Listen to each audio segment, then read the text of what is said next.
안녕하세요. 저는 오늘 그 CEO 아카데미에서 사회를 보게 된 강원연구원의 박성용입니다. 만나 뵙게 돼서 반갑습니다. 오늘 자리를 빛내주실 강원 글로벌 CEO 아카데미 수강생 그리고 강원도청, 강원연구원분들께 감사드립니다. 오늘은 특별히 또 실시간으로 글로벌 CEO 아카데미를 준비하게 되었습니다. 이 방송은 유튜브에서 생방송으로 시청이 가능하오니 많은 참여들 부탁드리겠습니다. 올해 CEO 아카데미는 작년에 했던 그 CEO 아카데미에서 다루었던 신북방, 신남방 국가에다가 선진국 시장 내용을 글로벌한 부분까지 추가를 해서 비즈니스 지식 정보 전달을 위해서 구성이 됐습니다. 오늘은 특별히 그 코트라의 그 박지원 박사님의 그 러시아 IT 산업과 디지털 경제 현황과 협력 방안에 대해서 강연을 듣고 그 이후에 한국보건산업진흥원의 배자섭 단장님이 정부의 보건의료 분야 신북방 관련 정책 및 협력 방안을 주제로 강의를 해주실 예정입니다. 오늘 첫 번째 강의를 맡아주신 그 박지원 박사님과 관련한 강연자 소개를 하겠습니다. 오늘 첫 번째 강연을 맡아주신 그 코트라의 박지원 박사님께서는 그 코트라 그 경제협력실 연구위원으로 러시아 CIS 경제 분야에 대한 연구를 논문과 보고서를 통해서 지속적으로 활동 중에 계십니다. 또한 대통령 직속 북방경제협력위원회 전략경제분과 전문위원, 한국외국어대학교 중앙아시아연구소 연구교수, 한국슬라브 유라시아 학회 이사를 역임하셨습니다. 오늘은 그 러시아 ICT 산업과 디지털 경제 현황과 협력 방안을 주제로 강의를 해주시겠습니다. 예, 강의 부탁드리겠습니다. 네, 안녕하십니까. 네, 오늘 제가 말씀드릴 부분은 러시아 ICT 산업과 디지털 경제에서 현황과 협력 방안에 대해서 말씀드리도록 하겠습니다. 크게 두 부분으로 나눠서 말씀드리도록 하겠습니다. 첫째는 러시아 ICT 산업 생태계에 대한 부분이고요. 두 번째는 러시아의 디지털 융합 산업과 관련한 부분이 되겠습니다. 먼저 ICT 생태계를 보시면 시장 규모가 나와 있습니다. 시장 규모는 사실 2017년부터 2021년까지 쭉 성장하는 그런 그림을 보여주고 있습니다. 시장 규모가 2017년에는 435억 달러 수준에서 2021년까지 556억 달러까지 성장할 것으로 보여지고 있습니다. 다만 이제 전 세계 비중은 1.89%에서 2021년에는 1.75%까지 전 세계에서의 비중은 약간 낮아지는 것으로 이렇게 나와 있습니다. 왜냐하면 이미 무선 시장 같은 통신 분야에 있어서는 시장이 이미 포화 상태에 놓여 있어서 더 이상의 큰 성장이 어렵다라고 보고 있고요. 다만 유무선 인터넷 가입자 수가 증가하고 있기 때문에 ICT 시장의 어떤 전반적인 성장은 지속될 것으로 이렇게 보고 있습니다. 그 내용을 뒤를 통해 잠깐 표를 그림을 통해서 보시면 왼쪽 그림은 이제 유선과 무선 가입자 수의 어떤 증가를 보여주고 있습니다. 왼쪽 그림에서 그래프가 큰 것이 이제 무선 이동통신 가입자가 되겠고요. 그래프가 작은 것이 이제 유선 통신 가입자가 되겠습니다. 2017년까지 자료가 지금 최신으로 나와 있는데 보시면 무선통신의 가입자 수는 사실 2012년부터 2017년까지 늘어나긴 했습니다만 크게 늘어나지는 않고 있습니다. 성장의 속도가 빠르지는 않죠. 거의 정체된 수준으로 보시면 되겠습니다. 그래서 무선통신 시장은 거의 시장 포화 상태, 마켓 세츄레이션이 이미 일어난 상태이다라고 보고 있습니다. 실제로 러시아인들의 어떤 핸드폰, 무선통신 사용 내용을 보면 대체로 한 사람이 한 대 이상의 폰을 가지고 있습니다. 거의 두 대 가까운 폰을 가지고 있기 때문에 이미 그런 측면에서 시장이 많이 성숙이 되어 있다 이렇게 볼 수가 있고요. 뭐 유선 통신은 당연히 보시는 것처럼 그 가입자 수는 지속적으로 줄어들고 있는 상태입니다. 오른쪽에 그림을 보시면 이제 인터넷 가입자를 나타내고 있습니다. 인터넷 가입자가 그래프가 큰 것이 무선 인터넷 가입자 수가 되겠습니다. 2012년부터 2017년까지 보시면 굉장히 빠른 속도로 이제 무선 인터넷 가입자 수가 증가를 하고 있습니다. 그와는 반대로 유선 인터넷 가입자 수도 증가를 하고 있긴 하지만 무선 인터넷 가입자 수에 비해서는 그 전반적인 가입자 수가 좀 적게 나타나고 있습니다. 그래서 이 브로드밴드 시장이 지속적으로 성장을 하고 있고 2012년부터 17년까지 이제 5개년 평균 연간 평균 성장률은 8.3% 정도 지금 나타나는 것으로 되어 있고 그래서 IT 시장이 어떤 기반이 되는 인터넷 시장 성장하고 있다, 계속 성장을 하고 있다라고 보실 수가 있습니다.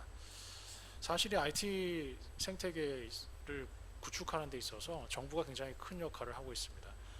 지난 2018년 5월 7일에 푸틴 대통령이 이제 4기 대통령으로 취임을 했습니다. 뭐 얼마 전에 국민 투표를 통해서 향후 이제 2036년까지 푸틴 대통령이 5, 6기까지 대통령 임기를 연장하는 데에는 법적으로 이제 문제가 없는 그런 상황이 되었죠. 근데 지금 현재로서는 4기에 지금 재임을 하고 있고요. 그래서 2024년까지 푸틴 4기가 이제 계속될 텐데 2024년까지 이제 러시아 연방 발전을 위한 어떤 주요 국정 과제를 2018년에 이제 내세웠습니다. 그 9개 그 주요 국정 과제 중에서 보시는 것처럼 1번, 2번, 3번 뭐 다 평이한 국정 과제입니다. 인구의 자연적이고 지속적인 성장세, 뭐 평균 수명을 얼마까지 가겠다라고 하는 이런 내용인데 7번에 보시면 사회 경제 영역에서 디지털 기술 도입을 가속화하겠다라고 이렇게 이야기를 하고 있습니다. 즉 향후 러시아가 푸틴 4기 집권 시기에 2018년부터 2024년까지 그러니까 디지털 경제를 가속화하겠다라는 것을 이제 정부의 주요 국정 과제로 이렇게 내세우고 있는 그런 상황이 되겠습니다.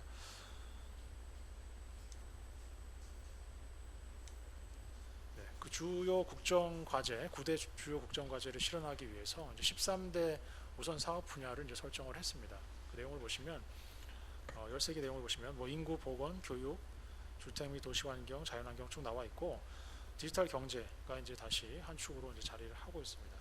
그래서 디지털 경제와 관련된 부분들을 조금 더 자세히 살펴보면 글로벌 경쟁력을 가진 데이터 전송, 처리, 저장, 인프라 마련을 하는 것을 이제 그 세부적인 과제 중에 하나로 이야기를 하고 있고요.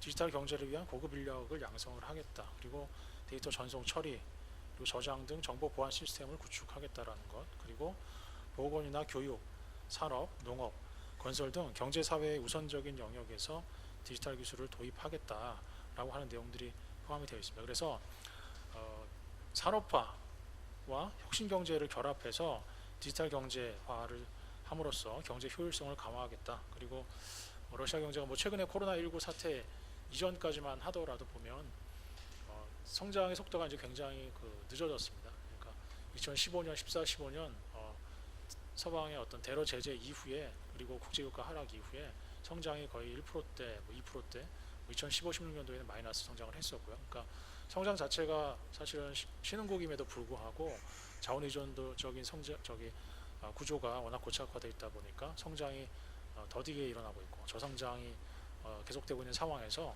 저성장의 어떤 구도를 탈피하기 위한 그 방편 중에 하나로 이제 디지털 경제 그리고 IT 산업 육성이 정부의 이제 주요 과제 중에 하나가 되고 있습니다. 그래서 여기 얘기하는 데이터 전송이랄지 처리, 저장이랄지 이런 거는 최근에 러시아 정부가 굉장히 민감하게 생각하는 분야입니다. 그래서 과거에는 데이터 처리 센터 같은 것도 러시아 밖에 이제 해외에다가 서구에다가 기업들이 이제 둘 수 있었거든요. 그렇지만 지금은 법을 바꿔서 러시아인과 관련한 러시아 시장과 관련한 데이터는 이제 전부 러시아 내에서 러시아 영토 내에 데이터 센터를 두게 하고 있고 데이터가 국외로 유출되지 않도록 하는 그런 데 있어서 정보 보안에 있어서 굉장히 신경을 많이 쓰고 있습니다. 특히 정보 보안과 관련해서는 또 러시아의 카스퍼스키 랩이라는 그런 세계적인 보안 회사, 정보 보안 시스템 회사가 있습니다. 그런 회사들을 중심으로 해서 러시아 정부가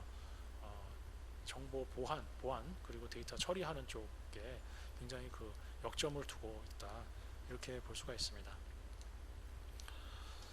이 사진으로 보시는 것은 이제 모스크바의 인근에 있는 스콜코보 혁신센터라는 혁신센터입니다. 한국으로 치면 아마 판교, 뭐 디지털 단지 뭐 이 정도로 이제 우리가 볼 수 있을 것 같은데요. 여기 러시아 정부가 이 스콜코보 혁신센터라는 것을 이제 조성을 했습니다. 굉장히 부지도 넓게 조성을 하고 거기에 여러 가지 인프라를 갖추어서 혁신 기업들이 여기에 입주를 한 혁신 기업들끼리 서로 이제 시너지를 내고 그래서 산업을 발전시키고 육성을 하고 뭐 이런 쪽으로 성장을 시킬 수 있도록 러시아 정부가 이제 만든 혁신 센터의 모습입니다. 여기에서 주로 이제 육성하고자 하는 산업들, 혁신 센터에서 육성하고자 하는 산업들이 ICT가 주요 산업이 되겠고요. 그다음에 뭐 우주, 항공, 광학 뭐 이런 산업들이 되겠습니다. 그래서 이런 분야에서 러시아 정부가 굉장히 자국 기업을 육성하려는 노력이 굉장히 크게 일어나고 있다라고 볼 수가 있고요. 제가 이제 수년 전에 한 2, 3년 전에 여기를 다녀왔었는데 관계자들도 이제 만나서 얘기를 해보고 여러 가지 얘기를 해봤습니다만 이 혁신센터를 중심으로 해서 이제 러시아 혁신 산업을 일으키겠다라고 하는 그 정부의 어떤 의지가 굉장히 강합니다. 뭐 아직까지는 이 부지만 굉장히 넓게 만들어 놓고 뭐 시설들이 많이 입주는 안 했습니다. 거기에 향후 이제 뭐 기숙사도 들어오고 뭐 주거 단지도 들어오고 대학도 들어오고 해서 굉장히 이 혁신센터에 많은 시설들이 입주시키고 또 여기에 또 다른 기업들, 외국계 기업들도 입주를 해서 혁신을 러시아에서 어떤 혁신의 중심을 센터로 만들고자 하는 그런 정부의 의지가 보이는 그런 센터가 되겠습니다. 여기에 한국 기업들은 지금 보시면 삼성전자하고 YG-1이라는 이제 중견 기업이 여기 입주를 했습니다. 그래서 여기 입주를 해서 R&D를 이제 러시아 기업들과 같이 하는 그런 센터를 설립을 하고 있고요. 설립을 해왔고요. 그 다음에 이 스콜코브 혁신센터의 특징 중에 하나는 꼭 러시아 기업이 아니다 하더라도 이제 한국 기업이더라도 아니면 뭐 다른 외국계 기업이라 하더라도 본인들이 가지고 있는 어떤 카테고리에 충족이 되면 입주를 시킨다는 점입니다. 그래서 어떤 외국계 기업이든지 기술력을 갖고 있고 그 기술력을 자국계 기업과 나누고자 한다면 이제 그들이 정한 어떤 그런 카테고리에 따라서 기업을 평가하고 그래서 입주가 가능한 이런 생태계를 만들고자 노력을 하고 있고요. 한국에 지금 뭐 창진원하고 매년 여기서 스타트업 빌리지 해서 스타트업 빌리지 센터, 스타트업 혁신 행사 해가지고 양국의 스타트업끼리 이제 교류하는 이런 행사도 이제 매년 하고 있습니다. 한국과 매년 하고 있습니다. 그래서 이런 혁신센터를 중심으로 이제 그 ICT 산업을 육성시키고자 하는 그런 내용들을 우리가 알 수 있고요. 이 보시면 파란색으로 되어 있는 에너지, IT, 핵, 그리고 바이오, 우주. 이게 이제 이 스콜코브 혁신센터의 5개 중점 육성 분야가 되겠습니다. 근데 사실상 에너지와 핵과 우주는 러시아가 이제 대외적으로 다른 국가와 협업을 하는 걸 좀 꺼려하는 분야입니다. 뭐 자국이 워낙 이제 러시아가 워낙 그쪽으로 이미 선진적인 기술을 가지고 있고 발전을 많이 해왔기 때문에 다른 국가와 협업하는 거는 주로 이제 IT하고 바이오 분야 이렇게 생각을 하고 있고요. 그래서 IT 분야가 그 중에서도 핵심적으로 다른 국가와 협력하는 그런 산업 분야라고 이렇게 볼 수가 있습니다.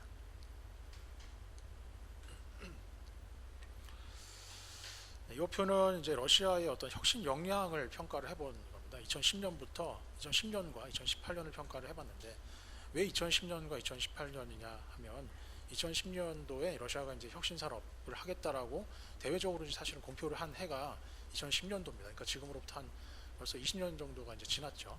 2018년은 아까 말씀드렸다시피 푸틴 4기 정권이 이제 시작하던 때입니다. 푸틴 4기 정권이 들어서면서 2018년에 새로운 디지털 경제, IT 산업 육성 이런 정책들을 내놨거든요. 그러니까 처음에 디지털 경제, 혁신 산업을 하겠다라고 내놓은 2010년도부터 한 8년 정도까지 그러면 어떻게 러시아의 혁신 산업 역량이 변화가 되었는가, 얼마나 역량이 강화되었는가를 이제 한 5개 정도의 카테고리로 평가를 해봤습니다. 접근성이라고 되어 있는데요. 접근성이라고 하는 거는 혁신 역량이 얼마나 접근이 가능한가. 그래서 주로 이것은 이제 디지털 IT 어떤 산업 기반, 인터넷 기반, 인터넷 접근성이 얼마나 강화되었는가 이런 내용들을 이제 평가하는 항목이 되겠습니다. 뭐 기저, 확산, 생산, 활용 쭉 되어 있는데 보시면 기저나 2번의 기저나 3번의 확산, 5번의 활용 같은 거는 사실상 8년 동안에 크게 개선되지 않았습니다. 지표가 크게 개선되지 않았고요. 1번의 접근성 그리고 4번의 생산성, 혁신을 어떻게 생산할, 혁신의 역량을 어떻게 만들어낼 것인가라고 하는 부분, 그리고 접근이 얼마나 잘 될 수 있도록 구축해 놨는가, 인프라를 얼마나 구축해 놨는가 이런 것들이 이제 주로 나아진 사항, 개선 사항이 주요 크게 개선되었다라고 볼 수가 있습니다. 접근성 같은 경우는 2010년도에 이제 7.0 만점으로 우리가 봤을 때 2010년에는 한 3.3이었는데 2018년도에는 4.0으로 개선이 됐고요. 생산성 같은 경우는 3.4에서 이제 3.9 정도까지 개선이 됐습니다. 즉 접근성, 즉 아까 말씀드린 대로 인터넷에 얼마나 국민들이 쉽게 접근하고 얼마나 인터넷을 쉽게 활용할 수 있고 생활에서 그런 것들을 평가한 항목이 이제 접근성인데, 접근성이 이제 과거보다는 상당히 많이 개선되었다라는 것을 이제 알 수가 있고요. 참고로 이제 생산성 같은 경우는 생산성은 이제 과학기술 역량, 과학 연구의 어떤 질, 뭐 이런 것들을 나타낸 항목인데, 이것도 이제 3.4에서 3.9로 이제 개선이 되었다는 것을 알 수 있습니다. 그래서 여기서 우리가 볼 수 있는 것은 접근성이 상당히 개선되었다. 즉 인터넷 기반이 상당히 좋아졌다라고 하는 것이고요. 물론 이제 이 시기를, 동일한 시기를 이제 다른 국가들과 비교를 해본다면, 전 세계 글로벌 차원에서 다른 국가들과 비교를 해본다면 대부분의 국가들이 아마 인터넷 접근성이 개선이 됐을 겁니다. 러시아만 특별하게 개선이 된 건 아니죠. 그래서 러시아의 어떤 접근성이 개선된 것은 사실이지만 다른 국가들과의 어떤 순위를 상대적으로 지표를 해보면 사실 순위는 조금 떨어졌습니다. 러시아가. 개선이 된 건 사실이지만 다른 국가와 비교해봤을 때 인터넷 접근성의 순위, 그러니까 상대적인 순위는 조금 떨어졌다. 왜 그러냐면 러시아가 영토가 굉장히 넓지 않습니까? 영토가 워낙 넓으니까 인터넷 인프라를 까는 데 사실상 좀 한계가 있습니다. 시베리아 지역이나 어떤 극동 지역이나 이런 인구가 조밀하지 않은 지역에서는 인프라를 전부 깔기 어렵고, 그런 곳에는 어떤 인프라를 개선하기 어려운 한계가 있기 때문에 그런 측면에서 이제 영토가 좀 작은 국가에 비해서는 상대적으로 이제 동일한 기간 동안에 비교를 해보면 순위가 조금 떨어진 것으로 나타난다. 하지만 이것만으로도 상당히 큰 개선이 이루어졌다라고 그렇게 평가를 할 수가 있겠습니다. 작년 2, 3월경에 이제 2월과 3월에 베이커 맥킨지 러시아라는 컨설팅 회사에서 러시아의 어떤 디지털 트랜스포메이션 단계를 이제 평가를, 설문을 해봤습니다. 기업들을 대상으로 설문을 해봤는데요. 설문 결과 60%의 기업이 디지털 전환을 고려 중이거나 아니면 계획 단계에 있다라고 평가를 했고요.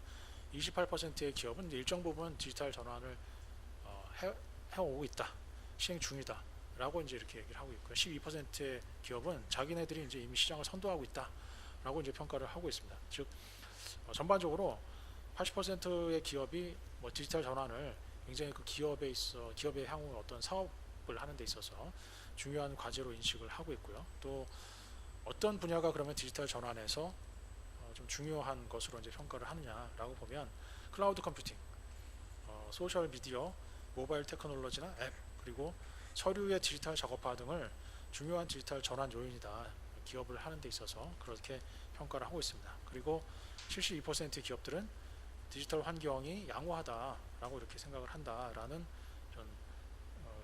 설문조사 결과가 있습니다. 이런 러시아의 어떤 디지털 환경과 기업의 한계 그리고 개선점을 보면 사실상 러시아 경제가, 실제로 러시아 경제는 아직도 그 시장 경제를 물론 하고 있긴 하지만 정부가 차지하는 비중이 굉장히 큽니다. 민간 영역이 사실은 아직 좀 작은 그런 한계에 있고요.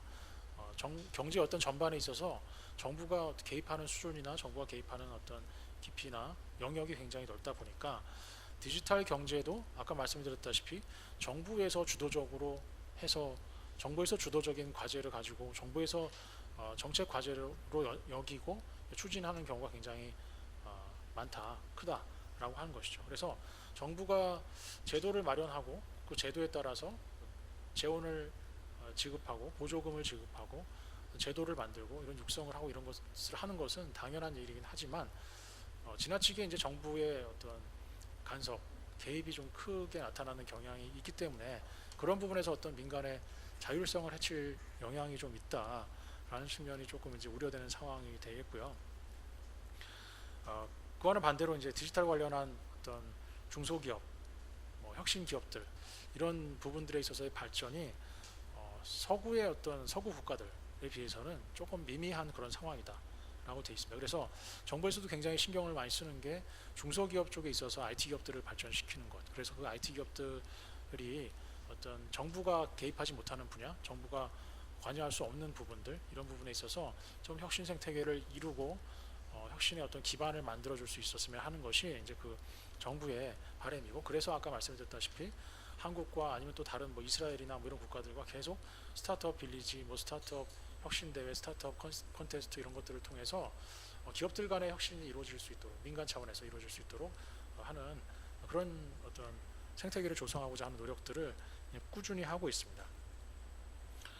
또 한 가지 분야는 러시아 같은 경우는 소프트웨어 분야가 굉장히 많이 발전이 되어 있습니다. 그러니까 하드웨어 분야는 사실상 조금 성장이 미미하거든요. 그러니까 소프트웨어 쪽이 많이 발전이 되어 있다 보니까 소프트웨어를 담을 그릇인 하드웨어 쪽이 약한 측면에 있어서 그들도 그들의 이제 한계를 그런 쪽들을 좀 잘 인식하고 있습니다. 그래서 소프트웨어는 우리가 발전했는데 하드웨어를 어떤 하드웨어에다가 우리의 소프트웨어를 좀 탑재를 하고 담을 수 있을 것인가에 대한 고민들을 정부가 계속 하고 있고요. 그래서 한국 기업들 이제 이 IT 기업들 러시아 IT 기업들을 만나면 하는 얘기가 우리는 소프트웨어가 굉장히 많이 발전돼 있고 다양한 소프트웨어들을 가지고 있다. 발전된 다양한 소프트웨어를 가지고 있는데 이것들을 우리가 어떤 하드웨어에다가 심어야 될지 잘 모르겠고 한국이 이제 그런 측면에 있어서 전자기기랄지 전자제품 다양한 하드웨어 쪽의 발전이 굉장히 많이 된 국가이기 때문에 한국과 협력을 한다라고 하면 한국의 하드웨어 그리고 러시아의 소프트웨어가 어떻게 좀 결합해서 할 수 있는 그런 분야를 찾아보자라는 얘기들을 상당히 많이 하고 있습니다. 그래서 우리 기업들의 어떤 협력 분야도 우리가 잘하고 있는 어떤 이런 하드웨어 분야에 있어서 러시아 기업들의 어떤 소프트웨어 활용이랄지 러시아 기업들의 어떤 소프트웨어를 기술을 가져온다든지 뭐 이런 측면에서 어떻게 활용할 수 있고 어떻게 협업할 수 있는지 그런 부분에 있어서의 앞으로 좀 고민이 필요할 것 같습니다. 여기 이제 수입 대체화 정책이라고 되어 있는데 수입 대체화 정책이라는 것은 러시아가 이제 이런 하드웨어 같은 것들, 그러니까 소비재 분야의 성장이 굉장히 더디다 보니까 지금까지 수입해오고 있던 외국에서부터 수입해오고 있던 어떤 이런 제품들을 러시아 내에서 좀 생산을 해서 이걸 수입 대체를 좀 해보자라는 측면에서 이제 2014년부터 서방의 대러 제재가 있은 이후부터 이제 도입한 정책이 되겠습니다. 그래서 러시아 내에서 제품 생산을 장려하고 이런 제품 생산의 장려를 통해서 자국 산업을 일으키고 성장하고 이 성장된 자국 산업을 통해서 지금 현재 자원 의존도가 굉장히 큰 자국 경제의 어떤 구조를 제조업 중심, 산업 중심으로 좀 바꿔보자라고 하는 정책이 바로 이제 이 수입 대체화 정책이고 그런 측면에 있어서 자국 소프트웨어를 뭐 활용하는 그런 측면들 굉장히 생각을 많이 하고 있는 그런 상황입니다. 이 그림을 보시면 이것은 이제 뭐 최근에 그 코로나19의 어떤 사태와 관련한 내용입니다. 코로나19가 확산되면서 실제로 뭐 비대면 산업이 성장할 것이다 라는 얘기들을 많이 하고 있고요. 또 디지털 경제가 육성될 것이다 라는 얘기를 많이 하고 있는데 오른쪽에 이제 그림을 보시면 신기술 도입에 따른 이제 기업과 개인의 어떤 변화 이렇게 되어 있는데 위에 칸은 이제 기업에 주는 영향의 요인이 되겠습니다. 비대면 요인이 기업에 어떻게 영향을 주는지에 대한 것인데요. 생산 자동화, 그리고 무인화 시스템 도입, 그리고 사물 인터넷, 스마트 워크 이런 부분에 있어서 코로나19가 이런 신기술들을 도입할 수 있도록 이제 가속화하는 요인이 될 것이다 라고 평가를 하고 있고요. 개인과 가게 측면에 있어서는 온라인 쇼핑과 또 온라인 교육, 원격 의료와 같은 부분에 있어서 향후 그 코로나19로 인해서 이런 요인들이 점점점 더 시장이 커지고 가속화될 것이다 이렇게 평가를 하고 있습니다. 그래서 여기 다음 그림을 보시면 러시아의 어떤 4차 산업 준비는 얼마나 되어 있는가를 이제 평가를 하는 건데요. 그건 월드 이코노믹 포럼에서 내놓은 자료인데 가로축을 보시면 가로축은 생산 구조를 나타내고 있습니다. 생산 구조죠. 그래서 생산의 그 나라의 생산의 규모가 어떻게 되는지, 제조업의 어떤 규모가 적정하게 포진을 하고 있는지, 그 다음에 생산의 어떤 복잡성, 생산이 어떤 다층화가 좀 되어 있는지 이런 것들을 평가하는 것인데요. 100개 정도의 국가들을 대상으로 한 평가에서 러시아는 이제 10점 만점에서 5.71점을 얻어서 35위를 했습니다. 그다음에 세로축을 보시면 세로축은 생산 요인을 나타내고 있습니다. 생산 요인은 그 나라의 인적 자원이나 제도, 수요나 환경 같은 것들을 평가하는 건데요. 이것도 역시 10.0 만점에 5.3점을 차지했고 순위는 43위를 차지했습니다. 가로축과 세로축을 연결을 해보면 저기 이제 맨 오른쪽 끝에 있는 리딩이라고 써 있는 오른쪽 끝에 있는 주황색으로 표시된 점점들이 있는 그쪽이 이제 선도적인 국가들을 나타낸 건데요. 선도적인 국가는 한 20개 정도 국가가 포함이 되어 있습니다. 생산 구조와 생산 요인들이 굉장히 다층화되어 있고 여러 요인들이 잘 작용을 하고 있는 국가다라고 평가를 받는 게 이제 20개 정도 국가인데 한국도 이제 거기에 포함이 되어 있고요. 러시아 같은 경우는 이제 거기에 포함은 되지 않았습니다. 러시아 같은 경우는 밑에 하단에 파란색으로 표시된 쪽에 포함이 되어 있죠. 레가시 국가라고 해서 기본적인 어떤 생산의 어떤 구조는 가지고 있다, 인프라는 가지고 있다. 하지만 그를 활용할 수 있는 다층화할 수 있는 어떤 요인들은 좀 부족하다. 이런 쪽으로 이제 평가를 받고 있는 그런 상황입니다. 반면 이제 러시아가 좋은 평가를 받고 있는 분야가 이제 몇 개가 있습니다. 여기 보시면 대학 교육의 질이 이제 11위, 100개 국가 중에서 대학 교육의 질이 이제 11위를 차지했고요.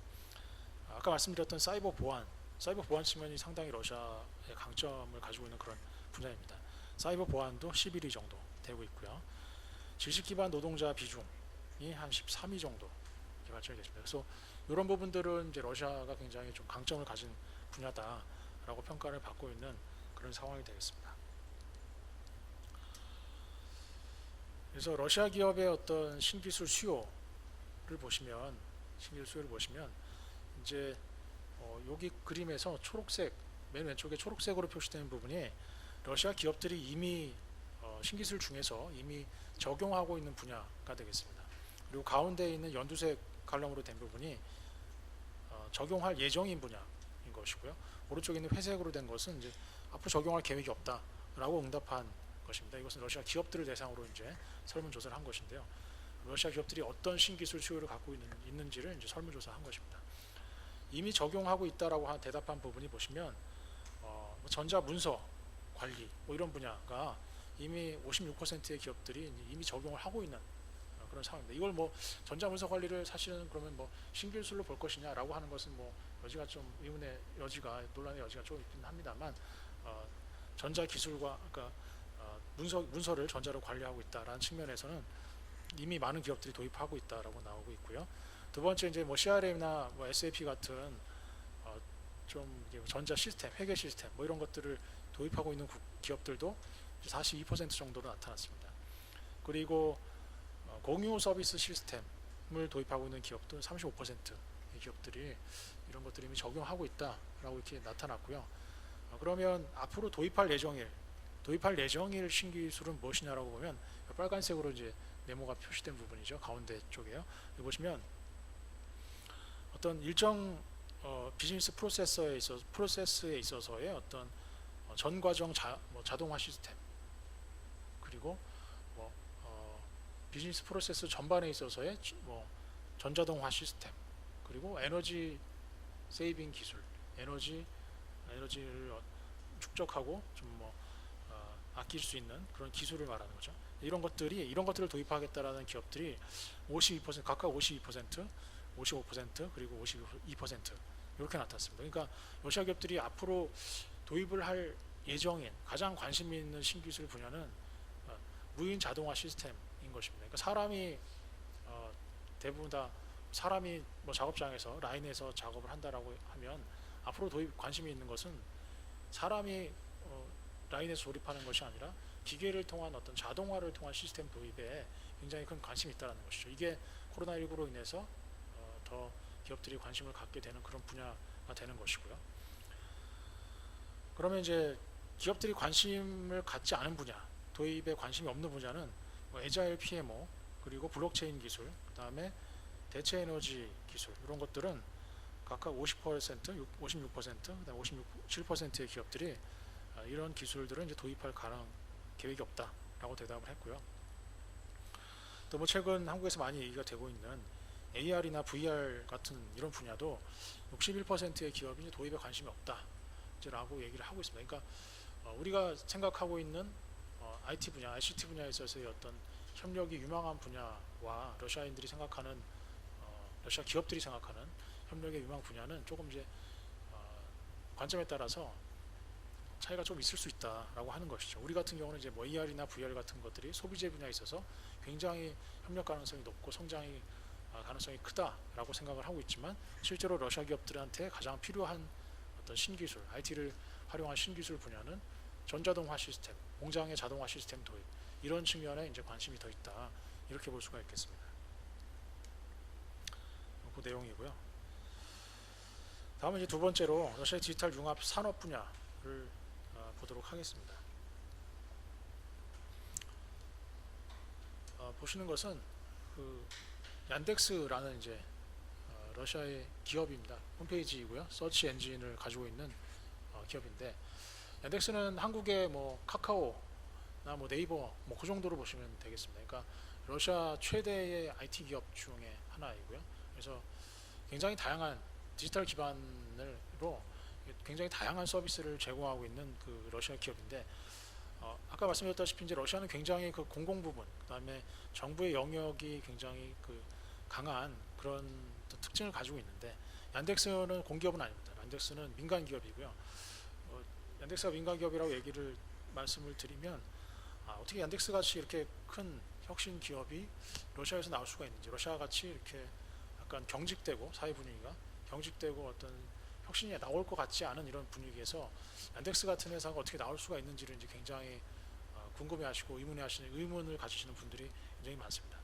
제가 얀덱스의 본사를 몇 년 전에 방문을 했었는데, 사실은 저도 깜짝 놀란 것이 서구의 기업하고 똑같다는 걸 많이 느꼈어요. 그러니까 우리나라의 뭐 네이버나 카카오나 아니면 서구의 어떤 뭐 구글과 같은 이런 기업들 분위기를 보면 굉장히 자유스럽고 자유분방하고, 그다음에 뭐 이제 혁신이 일어날 수 있는 그런 분위기를 만들어 놨잖아요. 회사 내부의 분위기도 그렇고 뭔가 경직된 분위기가 아니라 굉장히 자유분방한 분위기에서 일을 하는 걸 우리가 볼 수 있지 않습니까? 근데 얀덱스도 그렇습니다. 얀덱스도 회사 내부의 어떤 분위기나 어떤 직원들의 어떤 표정이나 직원들의 대화하는 어떤 이런 분위기, 이런 것들을 보면 굉장히 그 자유스러운 분위기에서 일을 하고 있다는 걸 굉장히 많이 느낄 수가 있었습니다. 그러니까 러시아의 어떤 전형적인 러시아 기업과는 조금 다르다라는 느낌을 많이 받았거든요. 그러니까 이 회사가 러시아 검색 엔진 시장에서 거의 한 60% 정도의 점유율을 차지를 하고 있습니다. 대부분 다 검색하면은 우리가 뭐 네이버를 찾듯이 카카오를 찾듯이 얀덱스를 통해서 이제 검색을 한다라고 하는 것이고요. 사실 검색도 굉장히 뭐 나중에 해보시면 아시겠지만 얀덱스 뭐 찾아서 들어가 보시면 압니다. 아시겠지만 굉장히 검색도 빠르고 서비스도 굉장히 다양한 서비스를 이제 제공을 하고 있습니다. 얀덱스가 이제 러시아뿐만이 아니고 우크라이나, 그다음에 좀 뭐 밑에 조그맣게 보이는 그림 있죠. 벨라루스, 뭐 카자흐스탄, 터키 이런 데서도 비즈니스를 하고 있고요. 근데 서비스를 제공을 하고 있습니다. 그러니까 자국 내에서뿐만이 아니고 해외에서도 동일한 사업을 하고 있는 그런 러시아 기업이고요. 얀덱스가 하고 있는 이제 사업 분야, 산업 이렇게 서비스들을 몇 가지를 말씀을 드리면, 첫 번째 이제 얀덱스 택시입니다. 카카오 택시하고 똑같다고 보시면 됩니다. 그러니까 앱을 통해서 출발지, 목적지를 이제 입력을 하고 그러면은 택시가 오고요. 택시가 와서 가격까지 이제 거기 정해진 대로 내면 되거든요. 그러니까 예전에 한 10년 전만 하더라도 러시아의 택시 잡기가 굉장히 어려웠습니다. 그러니까 택시라고 하면 우리처럼 이렇게 택시 이렇게 간판을 달고 있는 그런 택시가 아니고 길에서 그냥 손을 들어서 택시를 세웠어요. 그러니까 손을 들어서 택시 어디까지 아무 손이나 들고 있으면 길 가는 그냥 승용차가 서서 어디까지 갔는데 얼마에 갈 거냐라고 내고를 해서 택시기사하고 내고를 해서 그렇게 해서 택시를 잡아갔거든요. 그러니까 외국인들이 시내에서 이동하기가 뭐 지하철 타기가 어렵다라고 하면 택시를 타고 가야 되는데, 외국인들이 택시를 잡고 뭐 어디를 가거나 관광지를 가거나 이동하는데 굉장히 큰 어려움을 겪었습니다. 근데 지금은 그렇지가 않습니다. 지금은 택시기사하고 내고를 안 해도 되고요. 그러니까 바가지를 쓸 이유가 없고요. 얀덱스의 앱을 이용해서 얀덱스 택시를 이용하면 러시안들과 똑같이 돈을 내고 똑같은 거리를 아주 편리하게 갈 수 있는 그런 시스템을 이미 만들어 놨습니다. 이게 굉장히 러시아에서 생각하기 어려웠던 서비스인데요. 얀덱스 택시가 이제 도입이 되면서 굉장히 러시아 시내의 어떤 교통 문화를 굉장히 많이 바꿨다라는 평가를 받고 있습니다. 이 오른쪽에 있는 것은 이제 얀덱스 머니입니다. 이거는 디지털 페이먼트 시스템이 되겠습니다. 전자지갑입니다. 현금을 쓰는 것도 아직 많이 쓰지만 러시아는 사실 실제로 그 신용카드를 많이 안 쓰거든요. 국민들이 신용카드를 많이 안 썼는데 대체로 보면 현재 화폐, 그러니까 현금에서 신용카드를 거의 거치지 않고 디지털 화폐로 좀 넘어가고 있는 추세입니다. 중국이 그렇다고 하죠. 신용카드를 잘 안 쓴다고 하지 않습니까? 러시아도 마찬가지로 중간 단계인 어떤 신용카드가 그동안에 굉장히 이제 활성화되지 못했었습니다. 사람들이 이제 신용카드에 대한 어떤 개념 같은 것들이 조금 없었고 어떤 신뢰가 좀 떨어지기 때문에 신용카드를 많이 안 썼고 거의 이제 체크카드 같은 거를 많이 썼었는데 신용카드를 안 쓰고 지금 거의 이 디지털 페이먼트로 거의 넘어가고 있는 추세입니다. 이것이 왜 이게 가능해졌냐 하면 기본적인 인터넷 시스템 자체가 과거에는 거의 불가능했는데 지금 인터넷 인프라가 많이 깔리면서 어디서든 이제 인터넷에 접속이 가능해지고 와이파이가 사용 가능하게 되면서 현금에서 젊은 사람들은 바로 이제 급속하게 디지털 페이먼트로 넘어가고 있는 그런 추세가 되겠습니다. 다음은 이제 얀덱스 푸드라는 겁니다. 요거 이제 뭐 배달 시스템이 되겠습니다. 그러니까 우리나라처럼 이렇게 뭐 여러 가지 배달 앱들이 있죠, 한국에요. 그래서 뭐 먹고자 하는 어떤 음식품을 갖다가 주문해서 이제 배달 앱을 통해 주문하면 그것들이 이제 집으로 가져다 주는 시스템인데요. 사실 러시아에서 배달 문화가 사실은 그 전에 별로 없었거든요. 그러니까 음식을 배달해서 집으로 시켜 먹는다라는 개념이 없었고 음식을 집에서 해 먹지 않으면 나가서 매식을 하는 어떤 그런 문화가 계속 쭉 자리를 잡아왔었습니다. 그러니까 집으로 배달을 해서 집에서 먹고 뭐 먹은 음식을 뭐 우리가 중국집에서 음식을 시키듯이 해서 접시를 밖에 내놓으면 가져가고 이런 시스템이 없었거든요. 근데 최근 들어서 배달 시스템이 자리를 잡기 시작했습니다. 그러니까 이게 앱을 통해서 굉장히 쉽게 얀덱스 앱을 통해서 먹고자 하는 식당에 어떤 음식을 주문하고 전자화폐로 지불을 하고 이런 문화가 이런 디지털 인프라 개선이 되면서 굉장히 급속도로 빨리 변하고 있습니다.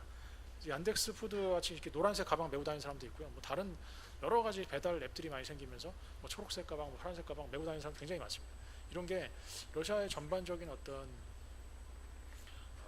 사회 문화를 바꾸는 데 이런 굉장히 큰 역할을 하고 있고요. 얀덱스 스토어는 이것도 앱 스토어입니다. 앱 스토어. 앱으로 볼 수 있는 스토어인데요. 이것도 모바일 쇼핑몰이고요. 앞서 말씀드렸던 이제 얀덱스 머니와 연계를 해서 앱상에서 자기가 사고 싶은 제품을 뭐 당연히 선정을 하고 구매를 하고 지불을 하고 하는 어떤 그런 시스템을 다 갖춰놓은 겁니다. 그래서 얀덱스가 굉장히 그 다양한 어떤 서비스들을 소비자들에게 이제 제공하는 그런 모습을 보여주고 있고요. 또 하나는 이제 최근에 보면 현대차와 공동으로 해서 자율주행차를 시범 서비스를 하는 걸로 원래 올해 이제 사실은 하는 걸로 돼 있었는데 이제 코로나 때문에 서비스를 크게 하지는 못했고요. 작년까지 이제 공동 서비스를 이제 개발하는 것으로 같이 추진을 했었습니다. 그러니까 무인 주행차를 모스크바 내에서 현대차를 가지고 거기 얀덱스가 개발한 어떤 얀덱스와 현대가 공동으로 개발한 AI 시스템, 뭐 무인 시스템을 그 차에 택시에 뭐 탑재를 해가지고 100대 정도를 갖다가 모스크바 시내에서 무인으로 해서 이렇게 돌리는 그런 무인 서비스를 개발했었거든요. 그래서 아직 이게 이제 뭐 코로나 때문에 지금 당장 시행은 서비스는 뭐 안 되고 있습니다만 조만간에 아마 이런 것들이 다시 재개가 돼서 서비스가 새로운 서비스들이 자꾸 늘어나지 않을까 이렇게 생각을 하고 있고요. 굉장히 러시아 기업으로서는 혁신적인 어떤 서비스를 많이 제공하고 있는 그런 기업이다라고 보시면 될 것 같습니다. 여기 보시는 것은 이제 그 홈페이지 좌측 상단에 보시면 스베르뱅크 이렇게 되어 있습니다. 이 은행 홈페이지입니다. 은행 홈페이지인데 스베르뱅크라는 것은 이제 러시아의 국영은행인데요. 국영은행인데 여기 내용을 보시면 플랫폼 포 뭐 익스포터스 앤 임포터스 이렇게 되어 있습니다. 이게 뭐냐면 국영은행임에도 불구하고 금융기관인데도 불구하고 수출자와 수입자를 위한 플랫폼을 이렇게 제시를 하고 있습니다. 그러니까 은행 홈페이지에 들어가면 여기로 넘어갈 수 있는 사이트가 그 탭이 있거든요. 그걸 누르면 이 탭으로 이렇게 넘어오는데 이게 뭐냐면 스베르방크라는 어떤 러시아 은행인데 은행이 수출자와 수입자, 러시아를 기반으로 중심으로 해서 수출자와 수입자가 서로 만나서 자기의 제품을 홍보하고 수입자가 뭐 가격을 내고하고 수출자가 가격을 내고하고 제품 카탈로그를 주고받고 이렇게 할 수 있는 플랫폼을 만든 겁니다. 그러니까 중국의 알리바바와 같이 그런 수출자 수입자가 만날 수 있는 플랫폼을 만든 거거든요. 이게 사실은 우리가 은행이 뭐 IT 기반으로 해서 내지는 혁신 산업을 일으켜서 새로운 서비스를 개발한다라고 하면 뭐 당연히 금융과 관련된 서비스만 생각하기 쉬운데 스베르방크는 그렇게 하지 않았다는 거죠. 이게 물론 은행 자체로서의 어떤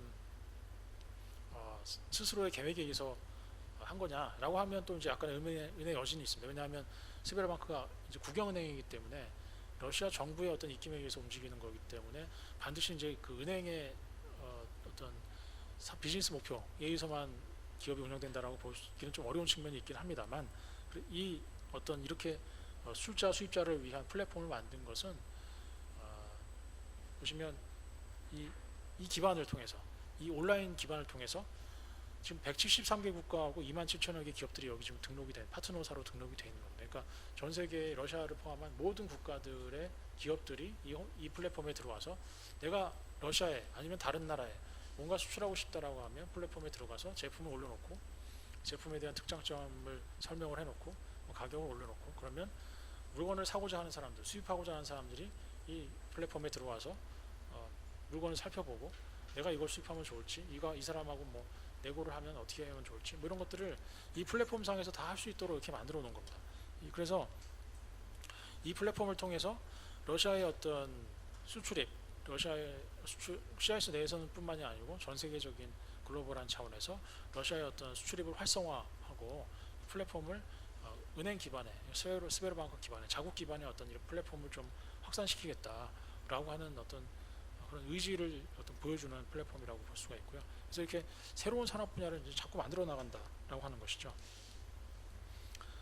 이거는 그 인터넷 쇼핑몰입니다. 그러니까 이것은 알리바바가 만든 쇼핑몰이거든요. 알리바바가, 중국의 알리바바가 러시아 기업과 이제 공동으로 만들어 놓은 알리익스프레스 러시아라는 이제 사이트인데, 이것도 러시아의 인터넷 어떤 환경, 인터넷 기반들이 굉장히 좋아지면서 2014, 15년, 16년 이때부터 해서 굉장히 빠르게 성장을 했습니다. 그래서 그 전까지만 해도, 이게 알리익스프레스가 나오기 전까지만 해도 러시아 인터넷 몰, 그러니까 인터넷 상점, 인터넷에서 뭘 구매한다라고 하는 것이 사실은 그렇게 소비자들한테 쉽게 와닿는 게 아니었습니다. 왜냐하면 인터넷 접속하기가 사실은 접속하는 것 자체가 쉽지 않은 상황이었죠. 근데 거기다가 물건을 산다 하더라도 지불을 어떻게 할 것이냐, 신용카드를 안 쓴다, 그러면 현금을 주고받아야 된다. 그러면 인터넷으로 물건을 주고 사면, 내가 주문을 하면 배달자가 집으로 물건을 가져와서, 집으로 물건을 가져왔을 때 내가 대면을 하고 그 자리에서 현금과 물건을 주고받는 이런 시스템이었었거든요.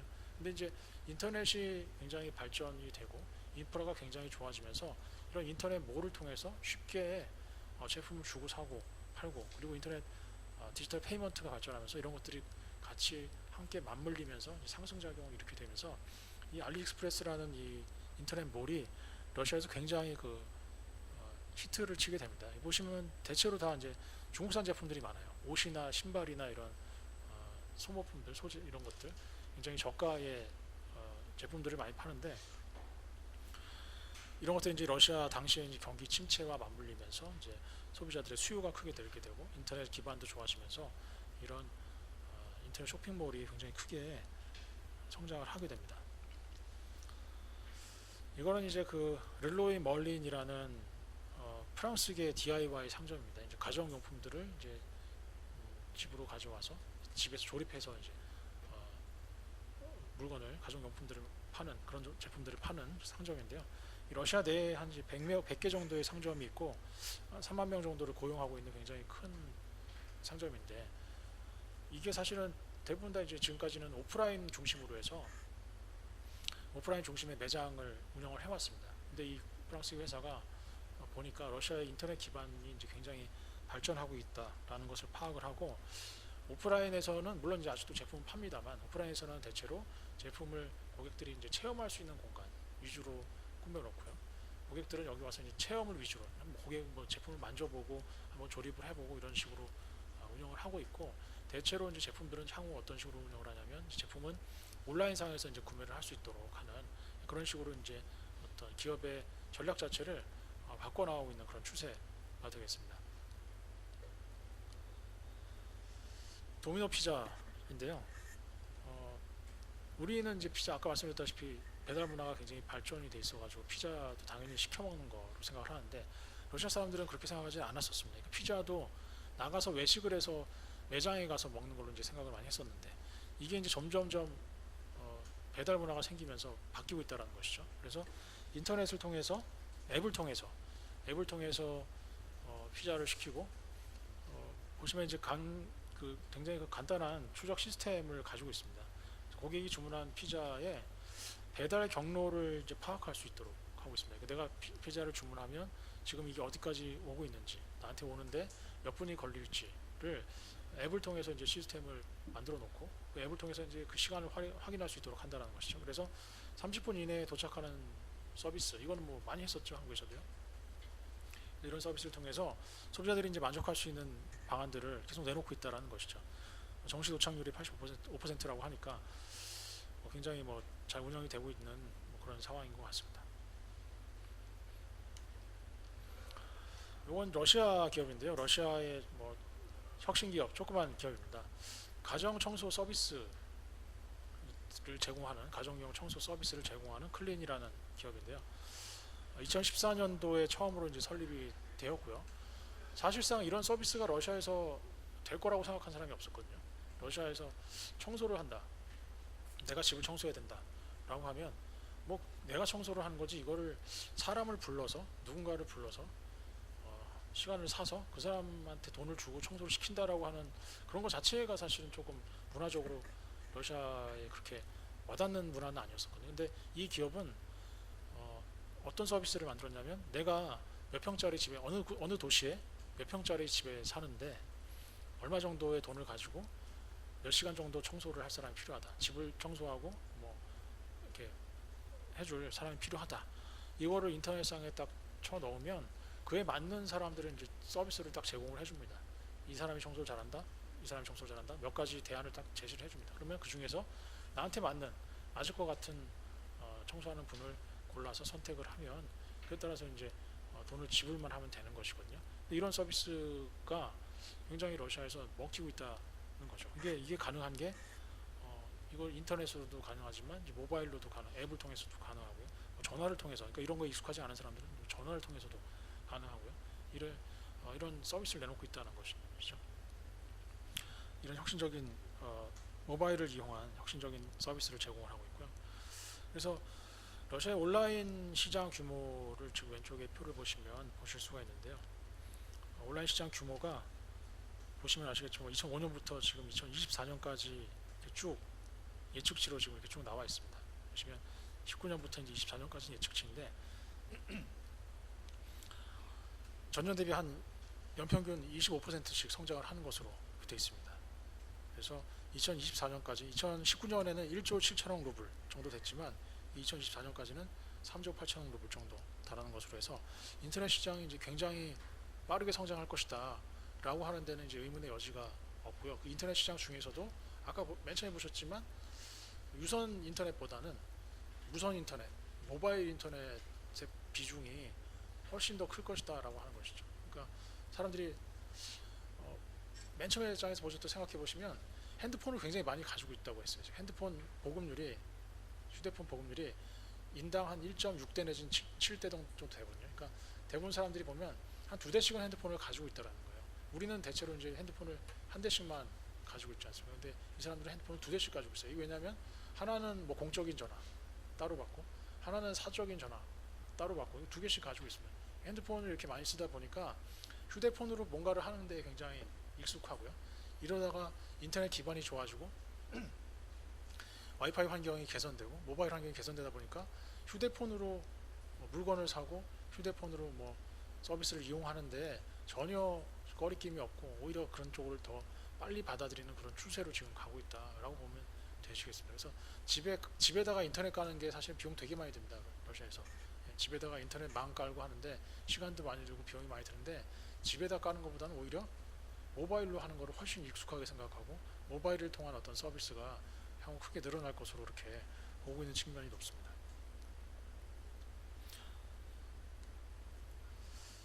여기에 보시면, 그림을 보시면 이게 우리가 지하철에서, 한국의 지하철에서 보는 물품 보관함 뭐 같은 그런 거의 얼추 비슷하게 보실 수가 있습니다. 보시면 이게 뭐냐면 온라인 쇼핑몰에서 자체적으로 운영하는 물품 택배 보관함입니다. 그러니까 이게 오존이라고, 저기 파란색에 앞에 이제 흰색으로 오존이라고 써 있는데, 오존이라는 회사에서 자체적으로 운영하는 자기 쇼핑몰을, 온라인몰을 운영하는 사람들한테 이제 물건을 전달할 수 있는 택배함입니다. 그러니까 오존이라는 회사에서 내가 인터넷에 들어가서 물건을 주문을 하면 그것을 어디에 있는 저 택배함에 넣어주세요라고 지정을 해서 얘기를 하면 그 택배 오존 회사에서는 그 물건을 지정된 택배함에다가 물건을 넣고요. 그다음에 그 물건 함을 열 수 있는 코드를 소비자한테 줍니다. 소비자는 퇴근할 때 아무 때나 가서 그 코드를 가지고 저 택배함을 열고 자기가 주문한 물건을 찾아서 갈 수 있는 거죠.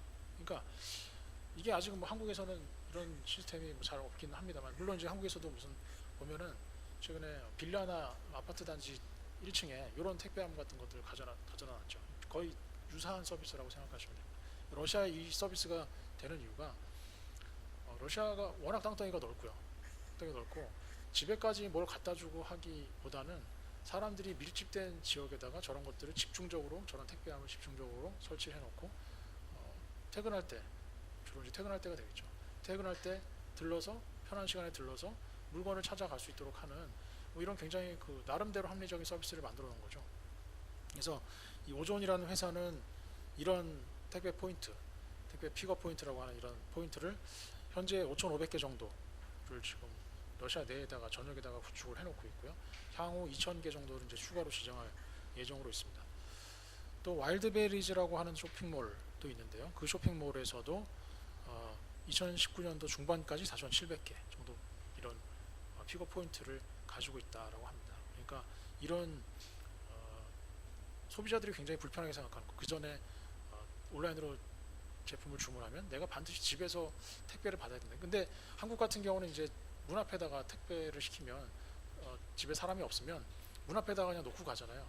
그래도 사실은 큰 문제가 없죠. 대부분의 경우는 이제 문제가 없는데 러시아의 경우는 이제 그렇지 않은 경우가 많이 있으니까 물건이 분실되거나 하는 경우가 많이 있어서 사람들이 문 앞에다가 사람이 없을 때 집 앞에 택배 물건을 놓는 거를 별로 이제 그런 선호하지는 않습니다. 그래서 본인이 그 자리에서 이제 주고 받아야 되는데 주고 받고 해야 되는데 그렇게 할 수 없는 경우가 많기 때문에 그런 어떤 사회적인 환경을 고려해서 만든 것이 이런 택배 시스템이 되겠습니다. 그래서 이런 시스템들이 점점 생겨나고 개선되면서 온라인 쇼핑이 굉장히 크게 늘어나고 있다라고 하는 것이죠. 그래서 러시아에 가보신 분들은 아시겠지만 과거에 러시아의 온라인 쇼핑이 될 거라고 생각하는 분들이 별로 없었어요. 왜냐하면 땅덩이가 너무 넓다.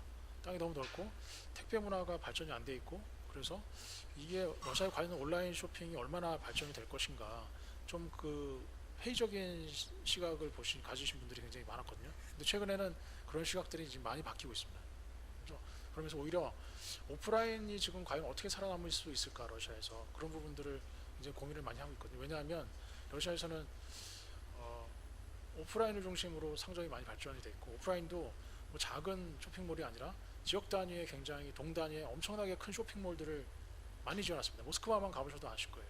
모스크바에 얼마나 큰 쇼핑몰들이 군데군데 많이 있는지. 근데 이 쇼핑몰들이 이제 생존을 걱정해야 되는 그런 시기가 됐습니다. 이미 그 전부터 최근 수년 전부터 온라인이 굉장히 성장하면서 이 오프라인 유통들이 위기가 있다라는 얘기들이 계속 나왔고, 또 최근에는 이제 코로나 사태로 인해서 사람들이 모이는 걸 점점 기피하면서 오프라인보다는 온라인 쪽 쇼핑몰 쪽으로 지금 넘어가고 있거든요. 그래서 러시아에 있는 굉장히 많은 오프라인 쇼핑몰들, 이 쇼핑몰들이 앞으로 이제 이 디지털 시대에 어떤 식으로 살아남을 수 있을지, 그런 측면에 대해서 조금 의문을 가지시는 분들이 많이 있다라고 볼 수 있습니다. 그래서 한국 같은 경우는, 한국도 이제 이런 그 생각을 하시는 분들이 많아요. 그러니까 러시아에 진출을 한다, 러시아 시장에 진출한다, 러시아에다가 물건을 수출한다라고 할 때 지금까지 우리 기업들의 어떤 생각은 어떻게 하면 대체로 이제 오프라인을 통한 진출, 오프라인 유통 바이어들을 어떻게 잡아서 거기에 진출할 것인가에 대한 고민들을 주로 많이 했었습니다. 주로 오프라인 시장에 대한 고민을 많이 했었습니다. 바이어를 어떻게 잡아서 오프라인 시장 위주로 판매를 할 것인가에 대한 고민들을 많이 했는데, 이제부터는 이제 기업들의 전략도 조금 바뀌어야 되는 시기가 되었다라고 하는 것이죠. 그러니까 우리가 지금까지 생각하지 않았던 온라인 시장이 앞으로 향후 이제 커지게 됨에 따라서 온라인 시장을 잡고 있는 유통, 온라인 시장의 주요 유통에 이제 어떻게 접근을 할 것인가에 대한 고민이 기업 차원에서 반드시 이제 필요하다라는 것이죠. 물론 이게 비단 러시아만의 뭐 문제는 아닐 겁니다. 러시아만의 문제는 아니고 다른 국가에도 모두 이제 적용될 수 있는 문제이긴 하지만 러시아 시장에서 최근에 러시아 시장은 상당히 느리게 갈 거라고 생각을 했었거든요. 누구나. 다른 국가에 비해서는 러시아 시장의 온라인은 좀 천천히 성장할 것이다. 상당 기간 동안은 오프라인 중심으로 지금까지 가던 것처럼 갈 것이다 라고 생각을 했었는데 이게 지금 그렇지가 않다라는 것이죠. 유통의 어떤 변화라든지 상황을 보면 오프라인 시장이 생각보다 빨리 변하고 있고, 그에 따라서 우리 기업들도 이제 그 러시아 시장의 진출에 있어서 오프라인 시장을 어떻게 진출할 것인가에 대한 고민이 반드시 있어야 되겠다라고 할 수 있고요. 특히 최근에 이제 한류 열풍도 이제 러시아에서 굉장히 크게 일고 있습니다. 그에 따라서 소비재 같은 경우에 온라인 시장에서 활용하는 부분들이, 젊은 사람들이 온라인 쇼핑을 많이 하고 있고, 젊은 사람들의 어떤 모바일 이용이 굉장히 높기 때문에 젊은 세대들에 대한 어떤 제품 같은 경우, 젊은 세대들을 위한 제품들 같은 경우에는 모바일 시장에 대한 어떤 모바일 온라인 시장에 대한 고려가 반드시 있어야 되겠다라고 하는 것이고요.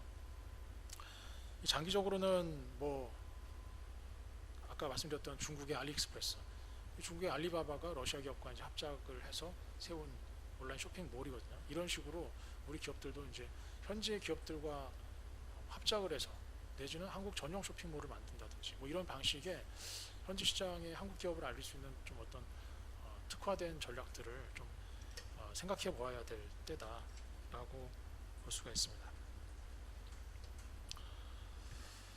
이건 이제 IoT 시장이 되겠습니다. 러시아의 사물 인터넷 시장인데요. 미국과 뭐 다른 주요 국가들, 중국, 뭐 일본 이렇게 비교를 해놨는데 시장 규모가 아직까지는 그렇게 크지 않습니다. 2018년 기준으로 봤을 때 미국이나 중국에 비해서는 뭐 상당히 작고요. 일본, 독일, 한국에 비해서도 아직 뭐 크지는 않습니다. 그렇지만 2018년 기준으로 시장 규모가 이제 36억 달러 정도 되고 있고, 이게 2023년까지는 연간 한 18%씩 계속 성장을 해가지고 2023년 경에는 76억 달러 정도 되니까 2배 정도는 성장을 할 것으로 이렇게 예측을 하고 있고요. PwC 러시아 컨설팅 회사에 따르면 향후 러시아 IoT 시장이 계속 성장을 해서 2025년까지 누적된 경제 효과가 한 470억 달러 정도에 이를 것이다 라고 예상을 하고 있기 때문에 러시아 IoT 시장, 이것도 당연히 인터넷, IT 시장이 이제 기반이 돼야지만 가능한 것이겠죠. 이런 러시아 IT 시장이 사물 인터넷 시장이 IT 시장과 결합해서 이런 시장 자체가 이제 굉장히 크게 나타날 것이다 라고 하는 데는 의의가 없는 것 같습니다. 그래서 이런 사물 인터넷 시장의 커짐에 따라서 새로운 상품과 서비스를 제공할 수 있는 기회가 많아지고요. 또 기존의 제품과 서비스도 또 품질도 이제 개선할 수 있는 것들이 많아지고 비용도 절감할 수 있고요. 다만 이제 사이버 보안 문제가 있고 법적 환경 규제가 조금 아직까지 러시아 내에서 정비가 안 되고 있다라고 하는 점들은 조금 위험 요인이 될 수 있겠습니다. 시장 규모가 이제 크게 나타날 수 있는 분야는 물류 부분이 이제 가장 크게 나타날 수 있다라고 하는 것이고, 왜냐하면 러시아가 영토가 넓기 때문에 그 영토 내에서의 물류 이동이 굉장히 큽니다. 우리가 러시아로 아니면 서구로 물건을 수출할 때에도 보면은 주로 이제 극동 지역 블라디보스톡을 통해서 모스크바로 기차를 태워서 이제 TSR을 통해서 기차를 통해서 이동을 하는, 물건 제품을 컨테이너를 이동하는 그런 경우가 많이 있죠. 그러니까 물류가 굉장히 크게 필요한 그런 국가이기 때문에 물류 부분에 있어서의 어떤 IoT 시장 성장이 클 것이다 라고 보고 있는 것이고요.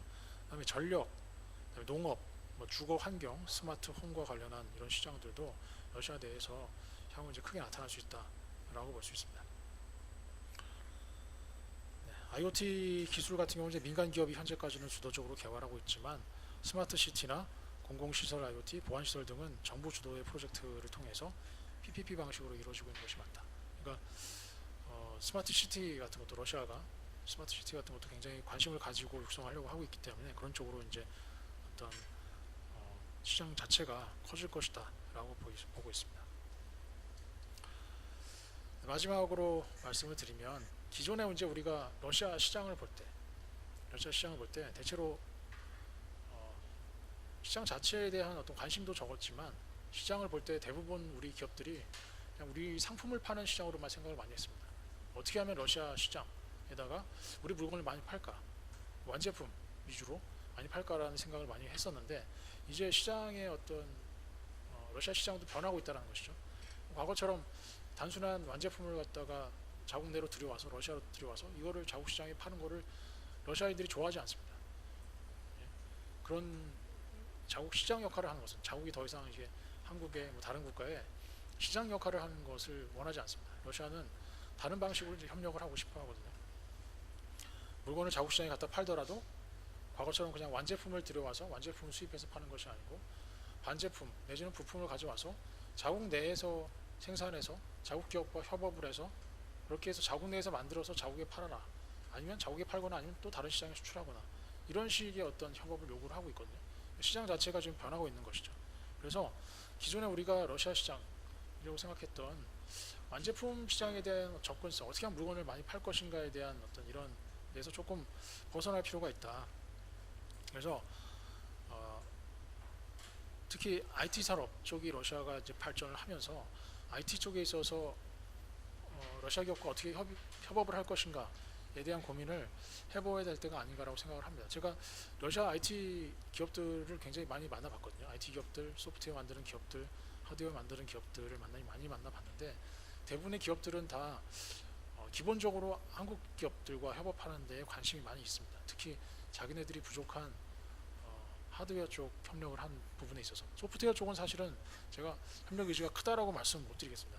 자기네들이 워낙 잘하고 있다고 생각을 하고 러시아 내에서 필요한 소프트웨어는 자기네들이 더 잘한다고 생각을 하기 때문에 소프트웨어 쪽에서 뭔가 한국 기업과 협력하겠다라고 하는 수요는 사실은 크지는 않은 것 같아요.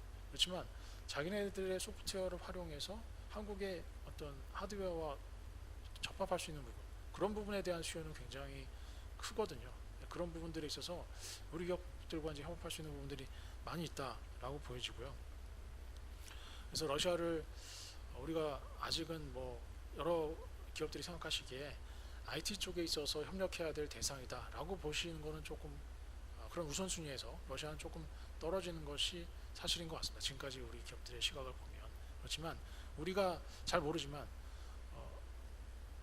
러시아의 IT 기술들, 뭐 예를 들면 테트리스 같은 이런 게임들도 사실 러시아에서 온 거라고 하지 않습니까? 그런 소프트웨어 쪽에 러시아의 어떤 기업들의 성장이 굉장히 빠르고 기술력을 가지고 있기 때문에 그런 측면에서 우리 기업들이 이제 러시아 기업과 협업할 수 있는 분야들 앞으로 좀 많이 찾고 협력이 되었으면 하는 바람입니다. 네, 이상 마치겠습니다. 네, 감사합니다. 네, 오늘 러시아 ICT와 관련해서 그 다분야에서 이제 활성화돼서 이제 널리 이루어지고 있는 그런 산업화와 관련된 내용을 강의를 해주셨는데요.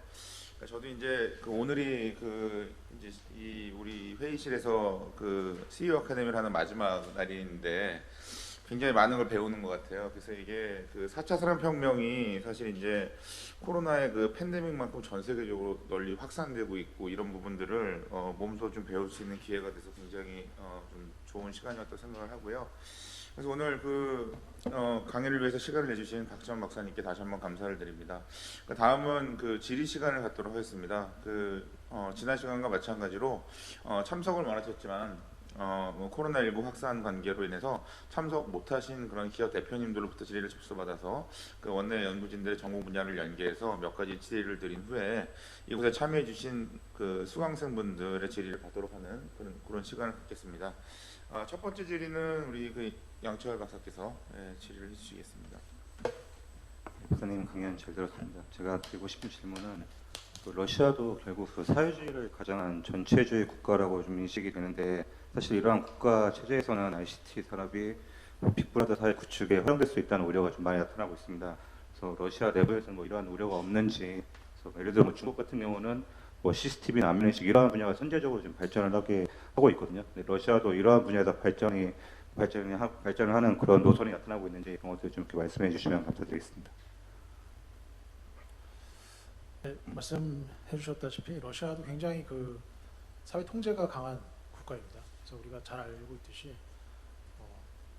시장 경제, 민주주의이긴 하지만 민주주의의 모습을 하고 있지만 그 안에 들어가 보면 실제로 정부 통제가 나타나는 부분이 많이 있고요. 그런 측면에서 이런 IT 쪽에서도 영향이 당연히 있습니다. 그 영향을 어떻게 받냐면 영향을 받는 구조는 실제로 러시아 공기업들을 통해서 이제 나타나고 있습니다. 그 러시아 정부가 쉽게 컨트롤이 가능한 러시아의 공기업들을 통해서 이런 말씀해 주셨던 뭐 안면 인식 시스템, 그리고 특히 이제 코로나19 시대에 요새 나오는 얘기는 뭐냐 하면 코로나19가 나타났기 때문에, 코로나19 사태가 발생했기 때문에 개개인들을 이제 관리를 하고 통제해야 될 필요성이 점점 더 확산되고 있다. 이런 명제하에 어떤 안면인식 시스템, 그리고 어떤 사회 시스템, 어떤 이렇게 군중이 모였을 때 어떤 범죄자를 잡아내는 뭐 그런 시스템들, 이런 시스템을 정부가 공기업을 통해서 이제 소프트웨어, 하드웨어를 개발을 하고 있습니다. 그래서 아직까지 뭐 이게 중국처럼 드러내놓고 사람이 뭐 몇만 명이 있는 데서 우리가 원하는 사람 누구를 찾아내고 이런 시스템을 겉으로 이렇게 보여주거나 아직 나온 것은 없습니다. 그렇지만 이제 그런 것들을 개발하고 있다는 얘기들은 계속 흘러나오고 있거든요. 그래서 코로나19 사태, 그리고 IT 산업이 발전하면서 이런 것들이 점점 더 개인의 자유를 침해하고 IT 하는 데 있어서 IT 어떤 기술들이 악용될 수 있는 사례는 충분히 있다라고 볼 수가 있을 것 같습니다. 예, 감사합니다. 관련해서 그 ICT 산업에서 러시아가 관심을 갖고 있는 한국 기업이나 그런 이제 기술 뭐 그런 게 있는지 좀 궁금합니다.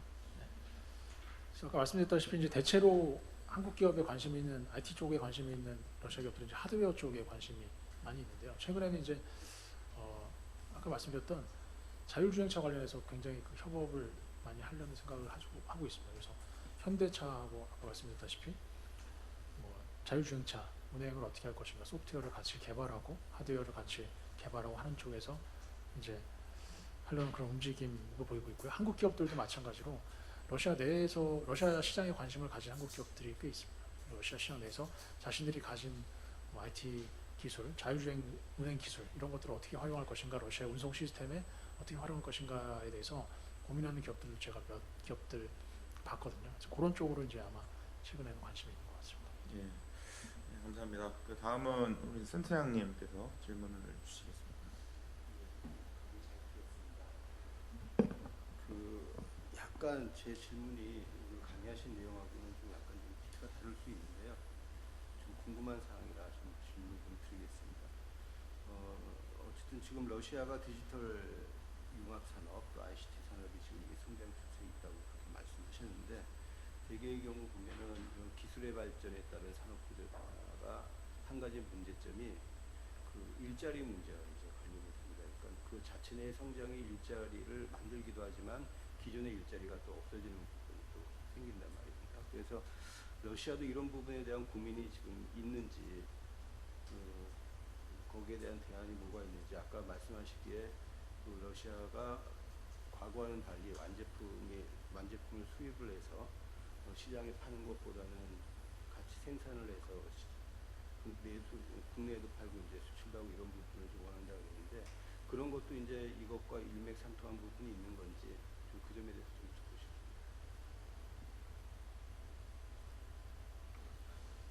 아까 보여드렸던 표 중에서 이제 러시아 기업들의 수요가 큰 분야가 자동화 시스템을 까는데 지금 굉장히 큰 수요가 있다고 말씀드렸습니다. 그래서 그런 것들이 지금 현재로서는 아직 크게 나타나고 있지는 않지만, 이제 그런 것들이 점점 좀 현실화가 되면 아무래도 이제 일자리 쪽에서 일자리를 뺏기는 사람들이 많을 것이고 실업 문제가 대두될 것이라고 이제 이렇게 생각이 되는데, 아직 정부 차원에서 이거를 앞으로 어떻게 하겠다라는 쪽까지는 얘기가 나오고 있지는 않습니다. 왜냐하면 이게 지금 코로나 뭐19 이런 거 대응하기도 사실은 좀 벅찬 상황이고요. 그래서 향후 일자리를 어떻게 가져가겠다라는 그런 대안이 나오기까지는 않았는데, 지금 현재 러시아가 가지고 있는 제도적인 측면을 보면 제조업을 육성하는 분야하고 신기술 육성하고 있는 분야 어떤 제도가 좀 따로 가고 있습니다. 그러니까 제조업 육성이라고 하는 부분은 예를 들면 단순 제조업, 그러니까 자동차 조립 이런 쪽은 이런 쪽대로 성장을 시켜 나가고요. 혁신기술, 신기술, 바이오, 의료 이런 기술 쪽은 이런 기술대로 따로 성장해 나가는 어떤 제도를 좀 다르게 나오고 있습니다. 그게 예를 들어서 경제 특구 제도가 러시아에 있는데요. 경제 특구를 이제 구분을 해놨습니다. 그러니까 자동차 산업 그냥 일반 제조업 그냥 조립하는 산업 쪽은 일반적인 어떤 산업 특구 내에 입주를 시키고 그런 기업들은 그런 데 입주를 시키고 특별한 기술을 가지고 있거나 신기술이 있는 기업들은 또 다른 특구 경제 특구에 입주를 시키고 해서 구분을 해나가면서 지역별로 이제 그 구분을 해나가면서 산업별로 지역별로 산업별로 구별을 해나가면서 지금 성장을 시키고 있거든요. 단순히 이제 조립이 필요한 것들은 산업 특구에 입주를 시키고 그래서 그것들이 대체로 보면 이제 자동차 산업 같은 겁니다. 자동차 산업도 모아놓고 어떤 특정 지역에다 모아놓고 특구에다 모아놓고 여기서 다 자동차를 조립을 해라라고 얘기를 하고 있고요. 뭐 바이오 기술 같은 경우는 그 기술이 있는 클러스터 안에다가 이제 모아서 같이 육성을 시키는 방안을 펴고 있고 그래서 당분간 두 가지를 이렇게 다 가져갈 것으로 저는 생각이 됩니다. 그러니까 한쪽은 놓고 경제 기술 특구가 중요하니까 산업 특구의 일자리는 조금 놓고 이렇게 할 수는 없을 것 같고요.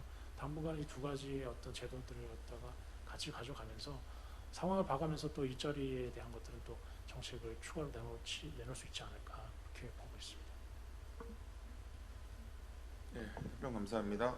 다음은 오늘 수강생분들 중에서 질문이 있으신 분들은 질문 부탁드리겠습니다.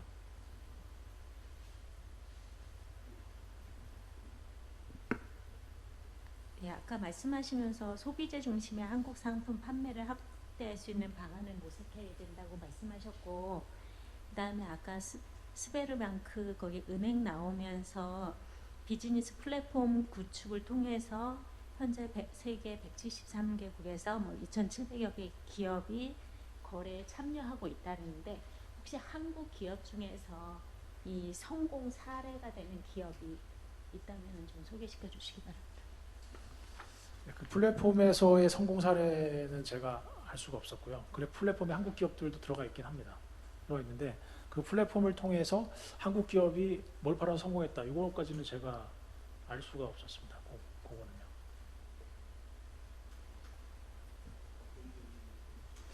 그거가 제가 정확하게 지금 알 수가 없습니다. 예.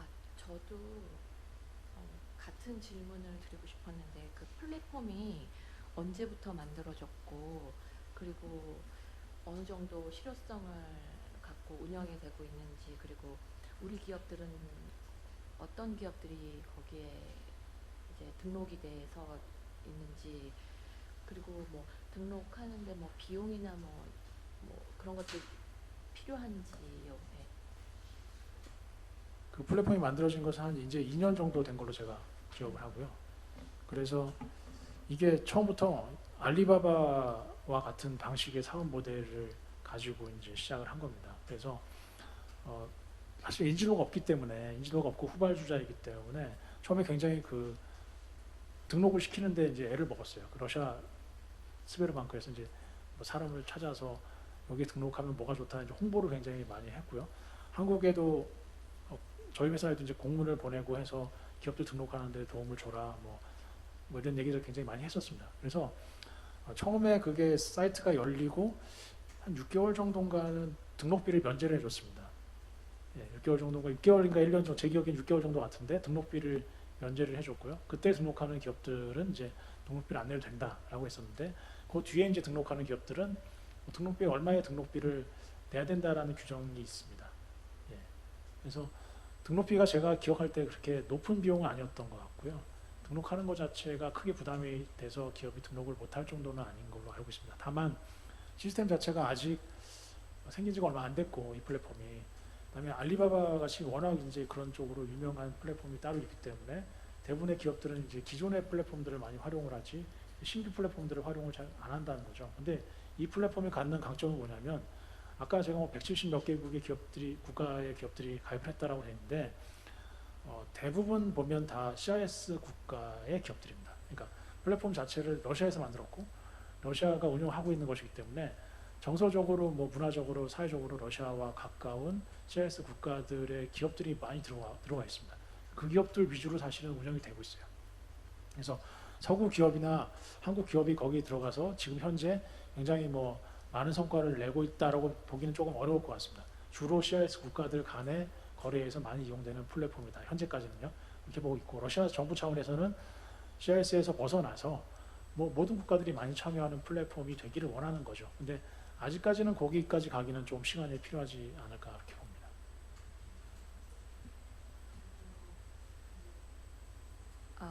러시아의 소프트웨어와 한국의 하드웨어가 결합되는 그런 방식의 협업이 효과적일 것으로 말씀해 주셨는데 이제 그 자율주행차가 좋은 예고 그 외에 또 다른 그 전자기기와 러시아의 좋은 소프트웨어가 결합될 수 있는 구체적인 예가 있을까요?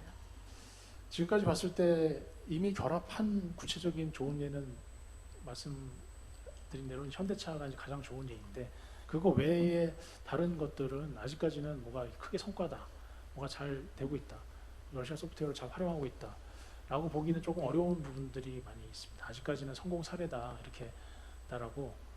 예. 박사님이 생각하시기에 이제 네. 결합됐으면 좋겠다. 이 기기를 생산하는 업체와 네. 그런 거는 저는 개인적으로는 이제 한국의 이제 가전 업체들이 굉장히 기술 개발이 많이 돼 있고 이제 하드웨어가 좋으니까 가전 쪽에 활용할 수 있는 소프트웨어들을 좀 이미 삼성전자가 러시아에서 소프트웨어를 개발하고 있죠. 사실은 우리가 모르지만 기업 내부에서는 뭐 사실은 러시아 소프트웨어를 활용하고 있는 분야들이 많이 있을 겁니다. 삼성이 이미 그렇게 하고 있고요. 그래서 겉으로 드러나지는 않았지만 그런 부분들이 있을 것 같은데 가전 쪽에서 그런 부분들이 조금 많이 생길 수 있지 않을까라고 생각을 하거든요. 특히 이제 아까 말씀드렸던 IoT 쪽에서 가전이 중심이 돼서 어떻게 냉장고 뭐 이런 것들이 중심이 돼서 그 IoT를 활용할 수 있는 부분들이 많이 있거든요. 그런 쪽에 있어서 러시아 소프트웨어 활용할 수 있는 부분들이 좀 있지 않을까라고 생각하고요. 특히 소프트웨어 중에서도 아까 말씀드렸지만 그 인터넷 보안 기술이 러시아가 굉장히 뛰어납니다. 보안 기술 분야 쪽에서 한국에도 이미 그 카스퍼스키 랩이라는 회사는 한국에도 지사를 가지고 있는 걸로 알고 있습니다. 그래서 한국의 보안 기업들, 보안 소프트웨어 기업들하고 이미 협업을 어느 정도 하고 있는 걸로 알고 있거든요. 그런 측면에서 러시아가 강한 분야, 보안이나 이런 분야에서 협업할 수 있는 분야를 찾을 수 있지 않을까 생각을 합니다. 네, 답변 감사합니다. 다른 네, 거죠. 죄송합니다. 네, 그 온라인 협업 강화 아니더라도 그 소비재 중심의 한국 상품 판매를 확대할 수 있는 방안이라고 말씀하셨는데 구체적으로 소비재라는 여기서 어떤 제품이 그러니까 박사님께서 좀 추천하시는 제품이라든가 그다음에 아까 다시 한번 말씀드리면 성공 사례라든가 있으면 좀 말씀 부탁드립니다. 최근 한국 상품에 대한 러시아의 어떤 수요가 가장 크게 나타나는 분야는 뭐 다 예측을 하시겠지만 화장품입니다. 화장품. 그래서 한국산 화장품 뭐 메이드 인 코리아만 붙었다 하면 사실은 굉장히 러시아 소비자들의 인식이나 이런 것들이 굉장히 좋기 때문에 그에 따라서 러시아 시장에 대한 수출이 굉장히 크게 늘었습니다. 화장품 수출이 최근 몇 년 사이에 굉장히 많이 늘었거든요. 그래서 한국의 어떤 중소기업들도 보면 러시아 시장에 최근에 관심이 없던 기업들도 굉장히 많이 관심을 가지고 있고 러시아 시장에 진입한 기업들이 굉장히 많습니다. 우리가 잘 알지 못하는 화장품 제조 기업인데 러시아 시장에 들어간 회사들이 굉장히 많이 있습니다. 이게 러시아의 유통 뭐 여러 가지 뭐 이유가 있겠지만 유통들을 잘 잡으면 그게 가능하거든요. 그러니까 러시아 시장에 화장품만 유통하는 기업들이 있습니다. 이런 기업들을 우리 기업들이 잘 어쨌든 그 유통에 진입을 하게 되는 거죠. 유통을 통해서 러시아 전역으로 제품을 팔 수 있는 그 길이 생긴 거니까요. 그래서 러시아에 보시면 그런 카테고리 킬러들이 있습니다. 그러니까 화장품만 파는 유통, 뭐 전자제품만 파는 유통, 신발만 파는 유통 이런 카테고리 킬러들이 많이 있거든요. 그런 카테고리 킬러들을 어떻게 잘 잡을 것이냐, 바이오로 잡을 것이냐 이게 러시아 시장 진출하는 데 사실은 좀 핵심적인 요인이라고 봅니다. 그러니까 작은 기업들이 러시아 시장에 접근하기 위한 가장 쉬운 방법은 큰 유통에 어떻게 접근할 것인가 굉장히 큰 과제이고 그게 된다면 러시아 시장에 대한 어떤 판매가 수출이 크게 늘어날 수 있는 부분이 아닐까라고 생각을 하고 있습니다. 네, 네, 그 관련해서요. 그 이제 법 제도적으로 규제나 그런 거는 이제 러시아 내부적으로 만들어 놓은 이제 그런 것들은 좀 어떤가요? 화장품 같은 경우는 이제 당연히 규제가 굉장히 크고요. 규제도 사실은 그렇게 간단치는 않습니다. 그러니까 시간을 좀 갖고 성분이나 이런 것들에 대한 규제에 대한 서류 같은 걸 구비해야 되는 서류들이 있습니다. 제품 시험이나 이런 것들, 인증이나 이런 것들이 있기 때문에 이런 것들은 뭐 크게 문제가 없으면 시간만 지나고 하면 웬만한 기업들은 다 문제 없이 받는 걸로 알고 있습니다. 큰 문제가 없으면요. 그래서 그런 것들은 좀 시간을 가지고 접근하셔야 된다라고 말씀을 드릴 수가 있고요. 몇 달 안에, 뭐 2달 안에, 3달 안에 이렇게 할 수 있는 건 아니고요. 최소 길게는 뭐 1년 넘는 경우도 있습니다. 짧게는 6개월 안에 끝나는 경우도 있지만 길게는 1년 넘는 경우가 있기 때문에 그런 것들은 조금 감안을 하시고 접근하시는 게 좋다.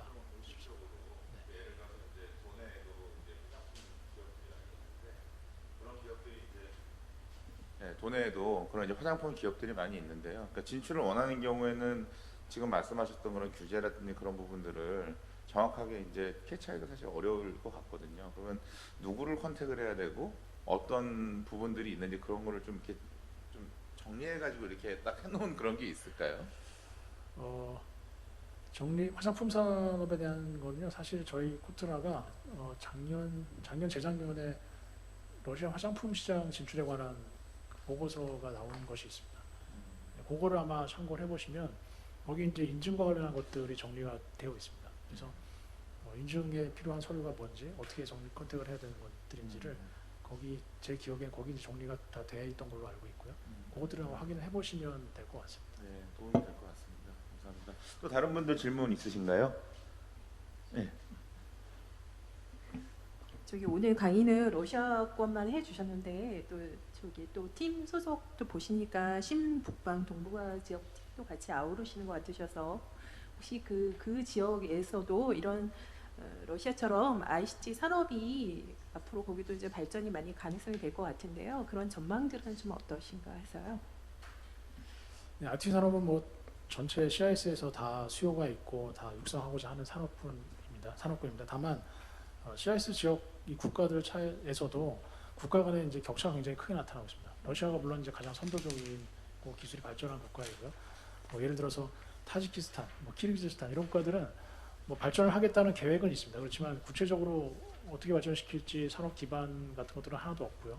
그래서 사실은 뭐 CIS 내에서 다른 국가들이 전부 다 하겠다고 하지만 ICT 산업 발전시키겠다고 하지만 그거를 현실화할 수 있는 기반이 되는 국가는 사실은 몇 개가 되지 않는다고 봅니다. 그러니까 러시아, 우크라이나, 카자흐스탄, 우즈베키스탄, 그다음에 뭐 아제르바이잔 이 정도. 그러니까 어느 정도 산업 기반이 있고 경제 성장이 어느 정도 된 국가들이 가능하다라고 보고요.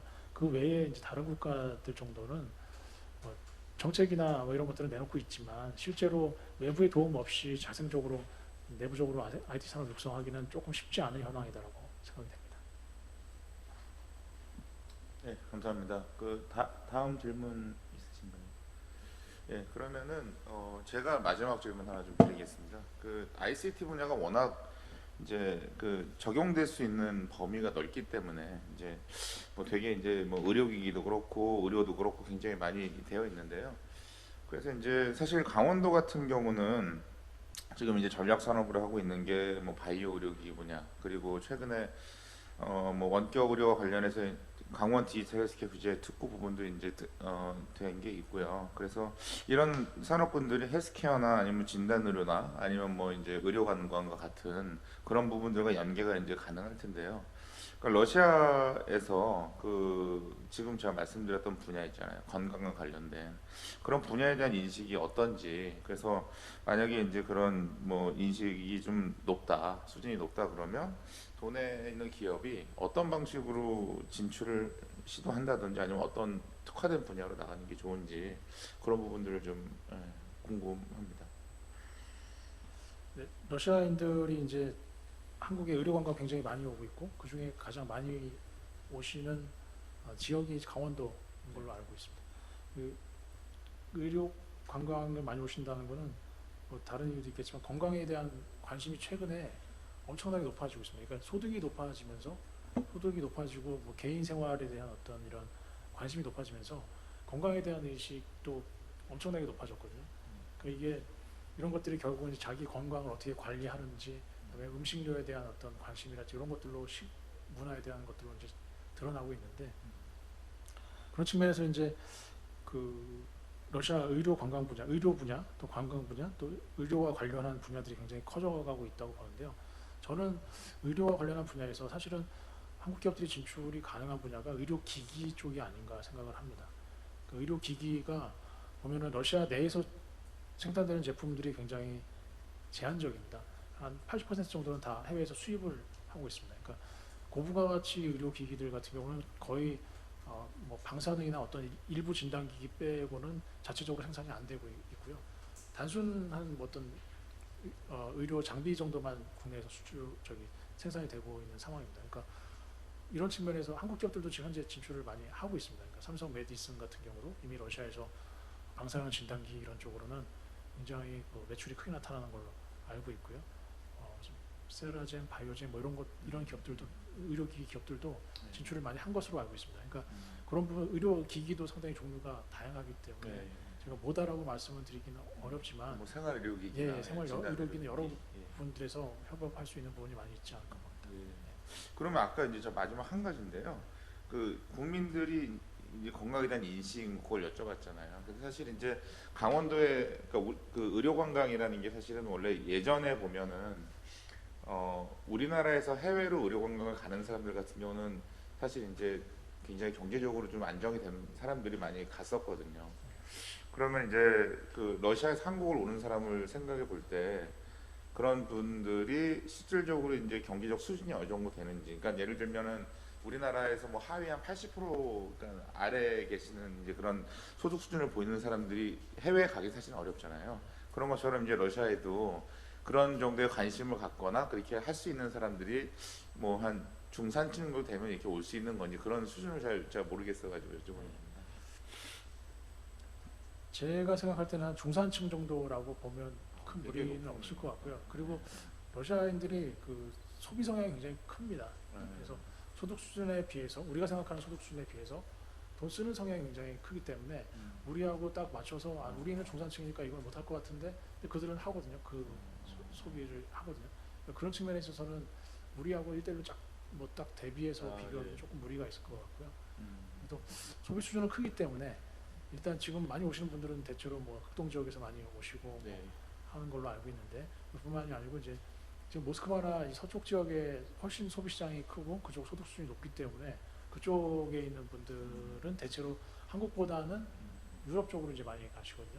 그런 분들이 이쪽으로 돌릴 수 있다면 그런 분들을 뭐 그런 방만을 찾는 것도 중요할 거라고 생각합니다. 네, 감사합니다. 그러면은 이상으로 그 오늘 그 첫 번째 강연을 마치겠습니다. 오늘 강연해 주신 박지환 박사님께 감사드립니다. 감사합니다.